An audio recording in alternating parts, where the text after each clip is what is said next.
Okay, so here is our question. We need to graph this function, f of x equals 2 times x minus 1 squared minus 2.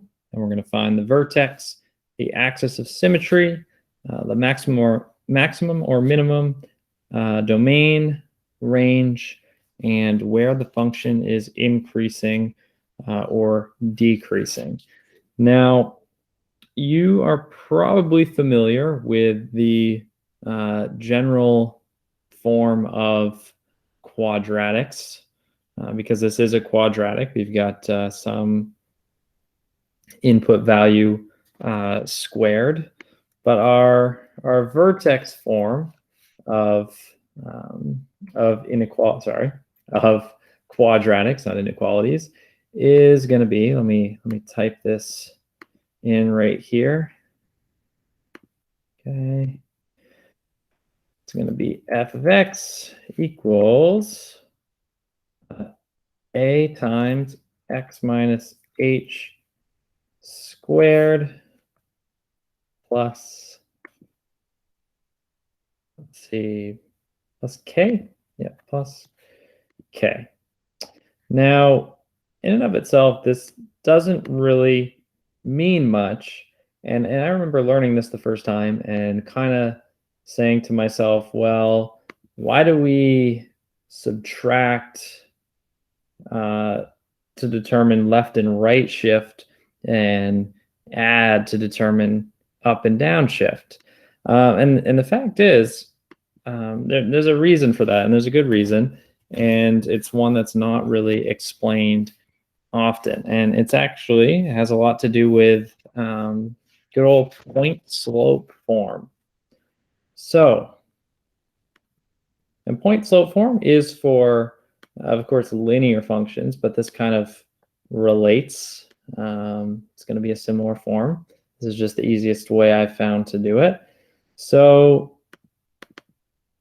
we know that slope of a line is equal to y2 minus y1 divided by x2 minus, whoops, let's get that parenthesis, x2 minus x1. And then I could also just say this is y minus y1, x minus x1. And if I multiply both sides by x minus 1, or sorry, x minus x1, I end up with m times x minus x1 equals y minus y1. And this is just point slope form. I'm going to switch it around a little bit. Y minus y1 equals m times x minus x1. I'm going to go ahead and delete this right here. Now, you might be saying to yourself, why? What is the point of doing this? Why am I showing a line and not a quadratic? Because we're dealing with quadratics. Well, quadratics function the same way. This is just a little bit easier to show kind of the inner workings. So I've got, all right, I'm subtracting a y value. That tells me, if I had a minus 5 there, I'd have a point that was actually at positive 5 in the y direction. And my minus x, if I had like a minus 3, that would tell me that, my line was actually 3 in the right direction, in the positive x direction. But you'll notice, right, that y is not on its own over there. And up here we can see we got f of x, but f of x and y, right? F of x is just y. That's fine. You'll notice, oh look, I've got y up here on its own, but down here I don't. Now how do I get y on its own? Well, just add y1 to both sides. Add y1 and I get y equals m times x minus x1 plus y1. And now all of a sudden, right, the reason we're subtracting x and adding y kind of makes sense. Now let's compare that. I'm going to just clear that off. Let's compare to our quadratic. Okay. So our a, let's make this bigger here. For our quadratic a, that's for our linear function, that's a slope. For a quadratic, that just tells us how much we're stretching or shrinking our quadratic by. X minus h, well, h is really just your x value. So minus h, h tells me how far I'm shifting to the left or right. So if I have a minus 4, my vertex is going to be shifted 4 to the right. If I have a minus 2 for h, it's going to be shifted 2 to the right. If I have, let's say, sorry, let me rephrase that. If I have x minus 2, that would be shifted 2 to the right. But let's say I had x plus 5. Well, x plus 5, what's h really? H is really negative 5, x minus negative 5, which would put our graph shifted 5 to the left. And k, right, we can see k is just our y value, but it's because we shifted it over from the left side of our equation over to the right. It's just we're just adding. So if you see a positive, a positive 3 value for k for y1, it's just shifted up 3. If you see a minus 5, it's shifted down 3.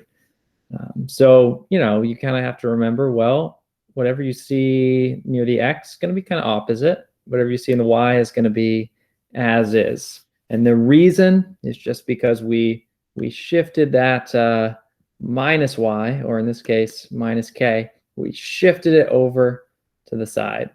All right, so that's enough about that. That's kind of the explanation for how we get our equation.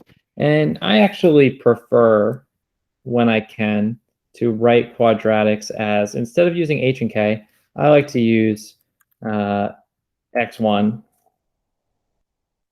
and y1. Just kind of helps me make the connection to point slope form. It's up to you, but I'll leave both of these here, just like that. Both of those are the same thing, and these are quadratics are functions, so we can write this as f of x or as y. It just means, right, every input has one output, so we can use f of x there. All right, now let's get into some specifics. Let's look at our actual graph that we have here. All right, so we've got f of x equals 2 times x minus 1 squared minus 2. I'm going to go ahead and write that here so I can make it a little bit bigger for myself. Let's see, f of x equals 2 times x minus 1 squared minus 2. Okay, and let's blow that up a little bit. The first thing I want to do is look out for my vertex. And the vertex is also where we're going to find our minimum or our maximum. It's either going to be the point where nothing's below it or nothing is above it. So it'll either be, it's kind of the middle of either our hill or the middle, right in the bottom of our valley. That's the vertex. Okay. And we find our vertex just by looking at our x1 and our y1, or if you prefer, your h and your k. All right, so this says x minus 1. So x minus x1 and x1 is -1, right? Because it's, sorry, apologies, is not -1. It is +1 because, right, we've got x minus h, or x minus x1. So the only thing that matters is this right here, right? The minus, we're just subtracting whatever our h or x1 value is. We're subtracting 1, so 1 is our value here. Okay, so that means, well, our x coordinate for our vertex is going to be +1. Now let's look over at our k value, or what I like to call our y1 value. And remember, right, our k value, or our y1 value is added. So this is really a plus -2 plus y1, or plus h. Sorry, plus k. I'm so used to using x and y that I sometimes forget where k and h really need to go. So since we're adding a -2, right? That's our -2 is our y value, is our k value. That means the y value of our vertex is going to be -2, and this is x, and this is y. Okay. So let's clear some space here. Again, remember our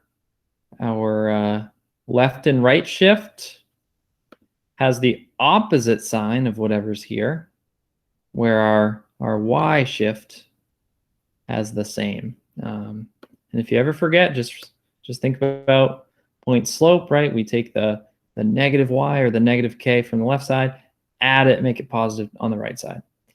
All right, so let's label this here. This is our vertex. Okay. And let's do a blue graph. Okay, so 1, -2. So there it is. There's the vertex.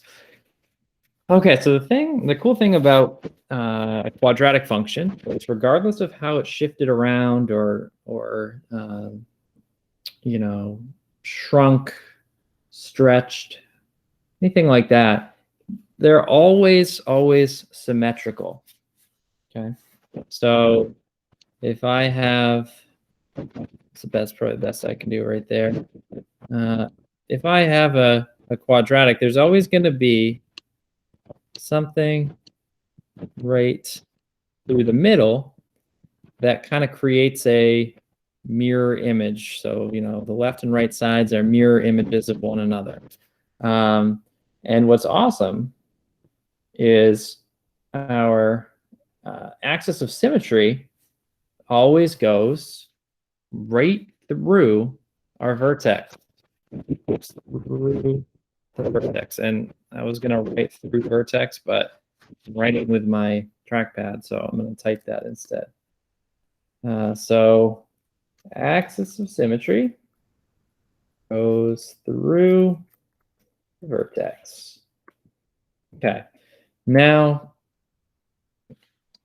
what we have to think about is, okay, an axis of symmetry is actually a line. Okay. And that's what an axis means, right? Our y-axis, for example, extends infinitely up, infinitely down, where x-axis extends infinitely left, infinitely right. And those lines are just kind of points of reference. So our axis of symmetry has to be a line. Okay, it can't just be a point. So let's take a look at our graph here. And actually, you know what? I'm gonna just have you sit on that, and we're gonna graph the rest of our function first. But I'll leave this here, and we'll get right into it. So just remember that it's a line and not just a point. So what I would do now is I would say to myself, okay, I know 1 and I know 1, -2. I know that's my vertex. So it's either going to be the bottom or the top, the minimum or the maximum of my graph. So what I would do is I would say, okay, let's pick a couple points immediately, just maybe one space to either side of my vertex, just, one to the left, one to the right, and in the x direction, and figure out the values of those are. Because there's nothing stopping us from plugging in points and just, seeing what we get. So if I put in, let's say I put in 0, that's right to the, one space to the left of our vertex. All right, I get -1. So let's see, 0 minus 1 is -1. -1 squared, well, -1 times -1 is +1. 2 times 1 is 2. Minus 2 is 0. So our y value, our output, when our input is 0, is also 0. Okay. Let's go ahead and put something right there. And then, our graph is symmetrical. So we know it probably, that our output should probably be 0 when our output is 2, but we'll try it out. So 2 minus 1 is 1. 1 squared is 1. 2 times 1 is 2. And then 2 minus 2 is 0. Again, I'm just inputting values for x in and just seeing what I get for an output. Okay. Let's try one more. Let's try, or I guess 2 more. We'll try 2 spaces over and 2 spaces over in the other direction. So -1 minus 1, that's -2. -2 squared is 4. 4 times 2 is 8. And then 8 minus 2 is 6. And I'm just following my order of operations. So when my input is -1, my output is 6. And then let's try it with 3. I just counted over a couple spaces. 3 minus 1, just inputting it for x. 3 minus 1 is 2. 2 squared is 4. 4 times 2 is 8. And then 8 minus 2 is 6. Go ahead and put that on there. And just in case I mess up, let's switch the color here. Go like this. Okay, could have been worse. Okay, so you got a nice little parabola there. And something to notice is if I just had a, if I just had a standard parabola, a standard quadratic that was something like f of x equals x squared, or let's say I had this same graph but without my leading 2 there. Okay, let's say I had that. So I'm gonna draw this one in yellow, the second one, and I'm just doing this to kind of show what this 2 here is actually doing. Okay, so I'm gonna draw this one in yellow. We'll do it nice and quick. So let's get the same vertex. Then we've got, let's see, I'll put in 2. 2 minus 1 is 1. And then, let's see, sorry, 2 minus 1 is 1. 1 squared is still 1. Minus 2 is -1. Okay. 0. Let's see. 0 minus 1 is -1. Squared is 1 minus 2, -1. And then -1 minus 1 is -2. Squared is 4, minus 2 is 2. And 3 minus 1 is 2. Squared is 4, minus 2 is 2. So if we look at this graph, kind of missed my mark there a little bit, but you get the point. How does our you know, our function with an a value of 2, how does that compare to our, you know, our function with an a value of 1, or one that's not stretched or shrunk? Well, each point on there is twice as high. So going from our vertex to our first point, right? Yellow went up 1, blue and red went up 2. Going from our vertex to our second point, all right? My yellow, my non shrunk or non-stretched one went up 1, 2, 3, 4, whereas my stretched one went up by 8. In other words, my red and blue is going up twice as many spaces each time. So this a value just represents stretching. It says how, in this case, I'm doubling the amount of space. Okay, so that if I had a fraction there, or if I had a number less than 1, then I would have I'd have a kind of shrunken, wider looking graph. The spaces they'd be less spread apart. Now, the other thing about our 2 here, our a value, is that this is positive. Okay, this is a positive value, so that means our graph is going to open up. It's going to head toward the positive numbers. If this was negative, our graph would be flipped over. Okay, so when I see this positive number here, and I'm gonna get rid of my yellow graph just to give us a little more space. Okay, get rid of that. Okay, and there we go. So when we have a positive value here, that tells us, okay, our graph's going to open up.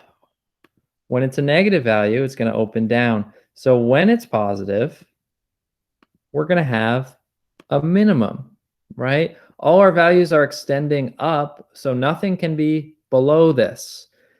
If our a value was negative, our graph would open down, which would mean there'd be a point where nothing could be above it, right? Because all our other values are rocketing quickly towards the negatives. Okay, so if you see a positive number right as your a value, you're going to have a minimum. If you have a negative, it's going to be a maximum. Okay, so let's start answering these questions now that we have this graph. So we already found the vertex. Okay, and we actually could have found our axis of symmetry a little earlier, but I decided to wait. That's okay. So our axis of symmetry just goes right through our vertex. So the only value that we really care about here is our x value. And why is that? Well, let's see what the axis of symmetry looks like. I'm going to draw it in green. Okay. Axis of symmetry for a quadratic is always going to be a straight line up, or up and down, right? Because it extends infinitely. And if we look at this line that I just drew, no matter where I am on the line, my x value is always going to be 1. In other words, my y value doesn't matter. It's not really relevant here because whatever I pick for a y value, x is always going to be the same. Okay. In this case, it's going to be 1. So what does that mean for our axis of symmetry? Well, our axis of symmetry is just going to be x equals, because again, y doesn't matter, x equals 1. Whoops, axis, let's label this correctly, of symmetry. It's going to be x equals 1 because, right, that line right there creates a mirror image. It goes right through the vertex. I could fold this nice parabola right in half, make a little parabola sandwich, so to speak. I guess nothing in there, but you know. And because it's a vertical line, we represent it with x equals 1 because whatever the y value is, it doesn't matter. X is always equal to 1. All right, so let's go ahead and cross that off our list. Maximum or minimum? Okay. Now, this will depend on, usually, this will depend on the specific type of question you're being asked, and it sometimes depends on your teacher as well. So maximum or minimum usually is just referring to a y value. It's usually just to say, okay, what is the either the largest for max y value I can see, or the smallest minimum value I can see. And the maximum or the minimum is always going to be at the vertex, okay? So for us, right, we know because our graph opens up, it has a positive a value, we're going to have a minimum. We got ourselves a valley. Now, our minimum is located at the vertex right here. But in this case, we're really only worried about the y value. So what I'm going to say is the minimum, whoops, let's delete that. The minimum occurs at the vertex, which is again 1, -2. And our minimum is, well, what's the smallest possible y value on there? And we say, well, it's -2. You could also say the minimum occurs when x equals 1, and the minimum value is -2. And part of the reason we only really care about the y value is there's no minimum x value, right? Because our graph extends infinitely to the left and infinitely to the right. So there never can be a minimum or maximum x value for a quadratic. There can only be a minimum or maximum for your y value. So minimum is -2. There's no maximum because our graph just keeps going. So we're gonna leave it right at that. Our minimum is at -2. Nothing can be lower than that. Okay, put that right down there. And let's keep going. So let's see. I'll cross that out right there. Let's get rid of that. Oops, nope, that's not what I wanted to do. Okay, we'll get rid of our, cross that out. Fix this again. There we go. All right, domain. Well, our domain just says, all right, what x values appear on our graph, and this is a continuous function, so we're not going to have a bunch of separate points, right? There's not, we put some points on there, but those are points on the graph, but there's an infinite number of points represented here. So we can't say, oh, our domain is -1, 0, 1, 2, 3. Those are points on there, but that's not all of them. The fact is, this graph extends forever toward the negatives and forever toward the positives. So our domain is going to be, and I'm not sure, this will depend on the format you've learned. So we say our x value is gonna be, let's see, that double zero is, I'm gonna use that to mean infinity, and then so negative infinity, infinity. So what this means, what I just wrote, means our x value, our minimum value, essentially heads toward negative infinity. There's no end in the negative direction. And we keep this as an open interval. This is interval notation. I keep this as an open interval because there's a closed interval means it's an ending point.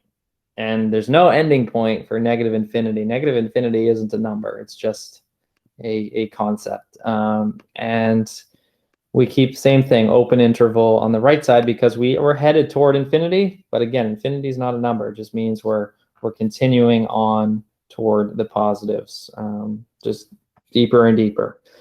So you could also say, depending on the notation you're most familiar with, all real numbers, right? It encompasses all real numbers, and I guess you could say negative infinity to positive infinity. Oops. But if I were you, I would stick to either interval notation, just saying negative infinity to infinity, not including any endpoints, or all real numbers. Either one totally works. Now, range. So let's cross out what we just did there. Domain was our x values. So range is going to be our y values. Okay, so let's take a look at that. All right, range a little smaller.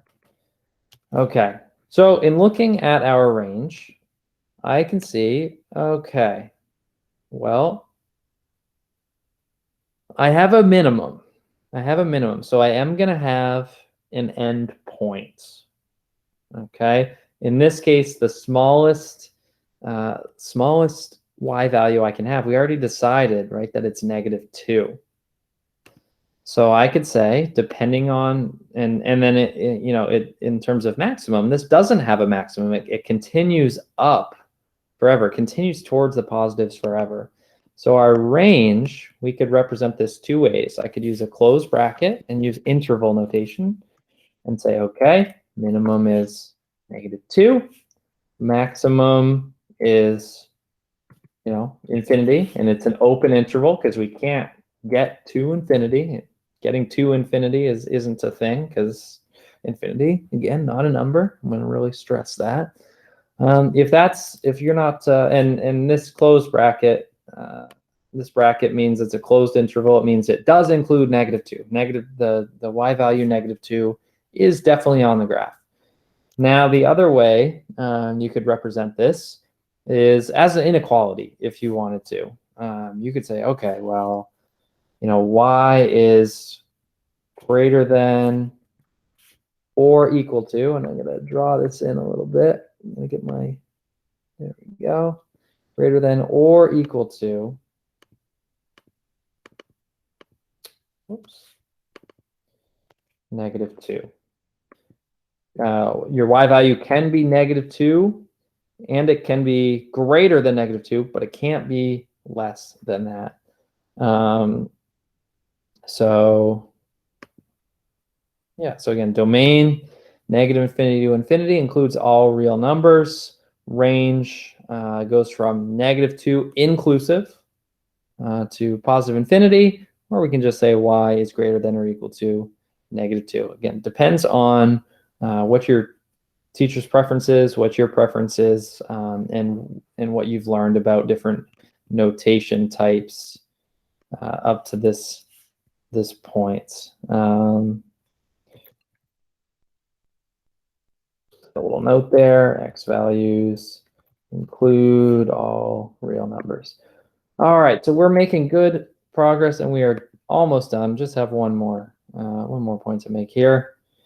All right, we got to find where the function is increasing or decreasing. And let's do this one in, what color do I want to use? I guess I'll just go with the class. We'll go with just pure black.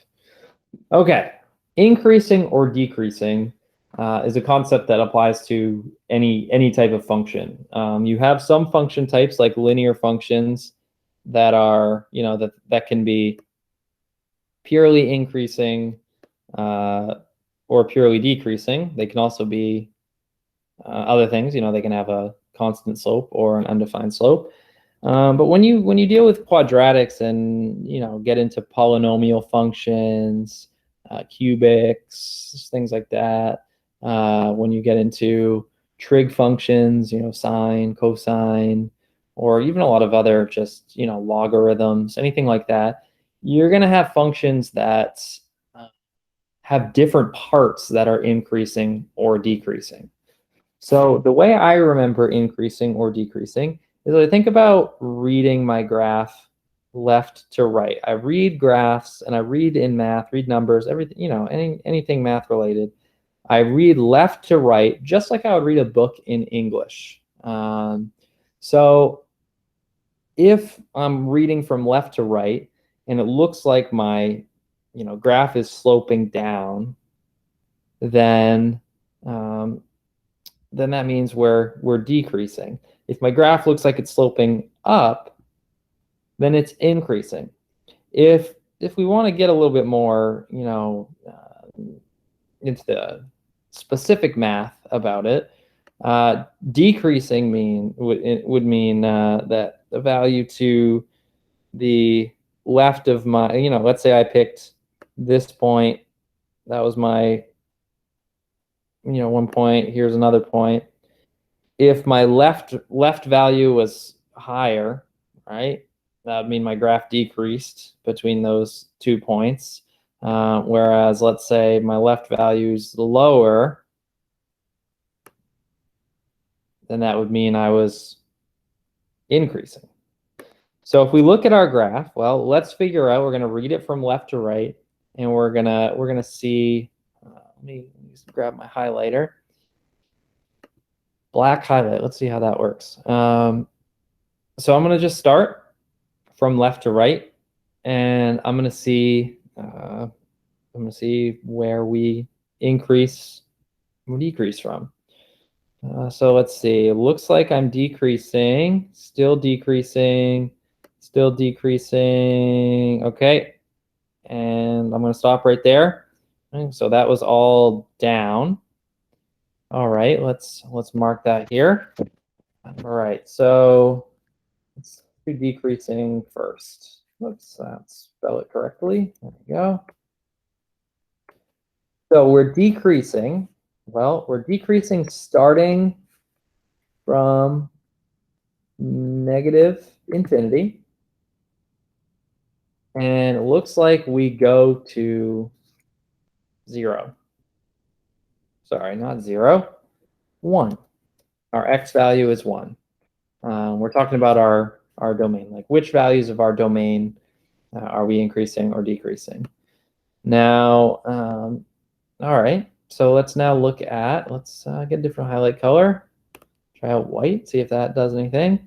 So I'm going to start where we just left off, and let's go. Looks like I'm going up the whole way. So that means if I'm going up, that means I'm increasing. My function is increasing. So let's go ahead and we'll just make a copy of this. Whoops. Guess we won't do that. We're gotta go old school. Increasing. And we could say, okay, well, we started at 1, and everything after 1 is increasing. Okay. Now, one thing I want you to notice, again, this is interval notation. So if you're not familiar with it, I'll write this a slightly different way. I obviously don't include negative infinity or infinity. Those are open intervals because I can't get to those because they're not numbers. But 1 and 1 is kind of included in both the decreasing and increasing. But these are both open intervals, which means at exactly the point 1, I said I didn't include it as either decreasing or increasing. The fact is at 1, right in the middle, right, that's essentially, the graph is essentially flat. And right in the middle, it's not going to be increasing or decreasing. So 1 is not included as a closed interval on either one of these. So 1 or less is decreasing, 1 or greater is increasing, and exactly at 1, it's not decreasing or increasing. So another way to write this, if I just want to write this in words, is I could say, the function decreases from, put some more space, function decreases from negative infinity, or let's say decreases between negative infinity and 1. And for increasing, I could just say the function decreases between, oops, sorry, let me start over. Got a little excited there, a little ahead of myself. The function increases between 1 and positive infinity, right? And we can see, right, the black section where it's decreasing starts off the graph, presumably negative infinity. Well, there's no real starting point if we can't actually reach negative infinity. But we go up until we get to 1. And at 1, exactly at 1, it's not increasing or decreasing. After 1, as we head toward infinity, again, we're all still talking about x values, our y values are all going up. So negative infinity to 1, we're decreasing. Positive infinity, 1 to positive infinity, we are increasing. Okay, and I will leave a link to this Jamboard, which is what I'm using to kind of write out this problem. I'll leave a link right in the, oops, that didn't work. I'm gonna leave a link right in the description of this video. So if you want to give it a look, you can. And if you have any questions, feel free to let me know. I can do some more examples. And yeah. All right, let me just finish crossing out just to confirm that we did everything. All right, we got our vertex, 1, -2. Good. Axis of symmetry, x equals 1. Minimum or maximum? Well, it was a minimum at when x equals 1. Our minimum was -2, and I'll even adjust that. Is our minimum is -2, and that's referring to a y value. Domain, our domain is all real numbers. And range is anything -2 or greater. And function is decreasing from negative infinity to 1, increasing from 1 to infinity. Exactly at 1, it is neither increasing nor decreasing. Again, this Jamboard will be in the description of the video. And let me know if you have any other questions. All right. Have a good one.